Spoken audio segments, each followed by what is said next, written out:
ఎన్ని తిన్నా కడుపులో మంట రాకుండా వాము వేయడం వల్ల అరుగుదలకి ఇబ్బంది లేకుండా పుల్ల పుల్లగా కారం కారంగా ఉండే చల్లమిరపకాయలు. ఇక మిర్చిని వాష్ చేసుకుని వాటర్ అనేవి లేకుండా డ్రైన్ అయ్యే వరకు 1 అవర్ వదిలేయాలి. ఒక మిక్సీ జార్ తీసుకుని 1 కప్పు ధనియాలు, పావు కప్పు జీలకర్ర, పావు కప్పు వాము వేసి మరీ మెత్తగా కాకుండా పౌడర్లా తయారు చేసుకోండి. మిరపకాయల్ని ఆయిల్లో ఫ్రై చేస్తాము కాబట్టి ఈ మసాలాలన్నీ ఫ్రై చేయాల్సిన అవసరం లేదండి, పచ్చివి వేసుకోవచ్చు. ఇక్కడ నేను 2 కేజీల వరకు మిరపకాయలను తీసుకున్నానండి.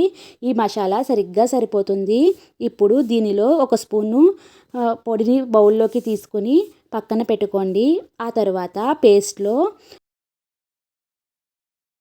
ఇప్పుడు ఈ పౌడర్ని ఒక బౌల్లోకి తీసుకుని దీనిలో 1 స్పూన్ సాల్ట్, 3 స్పూన్స్ కర్డ్ పెరుగు, గట్టి పెరుగు వేసుకోండి.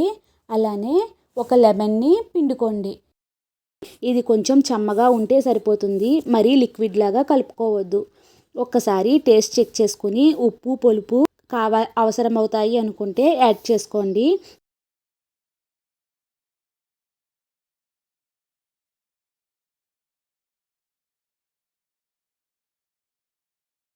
ఇప్పుడు మీ మసాలాలన్నిటినీ లోపలికి ప్రతి మిరపకాయలోనికి స్టఫ్ చేసుకోండి.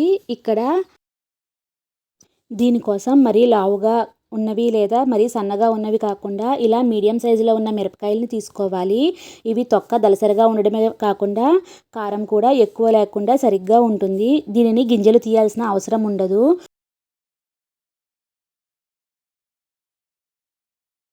పప్పుచారు సాంబార్లోకి నంచుకోవడానికి చల్లమిరపకాయలు మజ్జిగలో ఊరపెట్టే పని లేకుండా ఈజీగా ఎంతో రుచిగా సంవత్సరం పాటు నిల్వ ఉండేలాగా మనం తయారు చేసుకోవచ్చండి.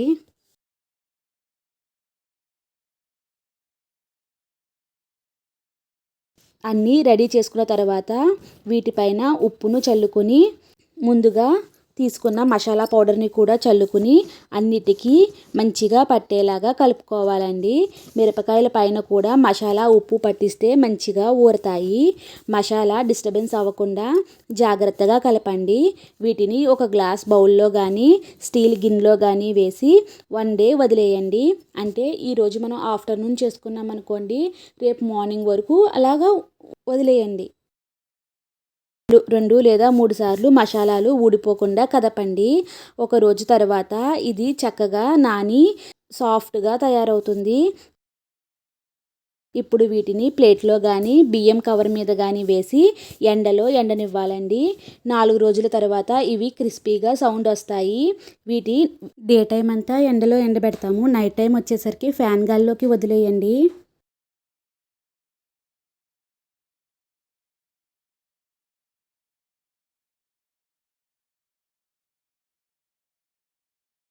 నిజంగా టేస్ట్ అయితే చాలా బాగా వచ్చాయండి. మనకి ఇవి కలర్ కూడా చేంజ్ అవ్వవు, కానీ ఎండడానికి మాత్రం కంపల్సరీ 4 డేస్ పడుతుంది.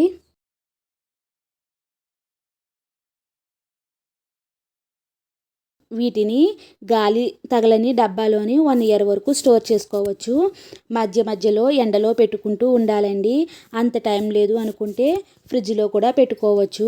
కడాయిలో ఆయిల్ వేసుకొని ఆయిల్ కొంచెం వేడైన తర్వాత వీటిని లో ఫ్లేమ్లో ఉంచి మాత్రమే కంటిన్యూగా కదుపుతూ ఫ్రై చేసుకోవాలండి. వీటిని ఎక్కువ ఫ్లేమ్లో వేపినా బాగా మరిగిన ఆయిల్లో వేసినా నల్లగా అయిపోతాయి, కానీ సరిగ్గా లోపలి వరకు వేగవు అని గుర్తుపెట్టుకోండి. చూసారు కదా ఎంత మంచిగా వచ్చాయో.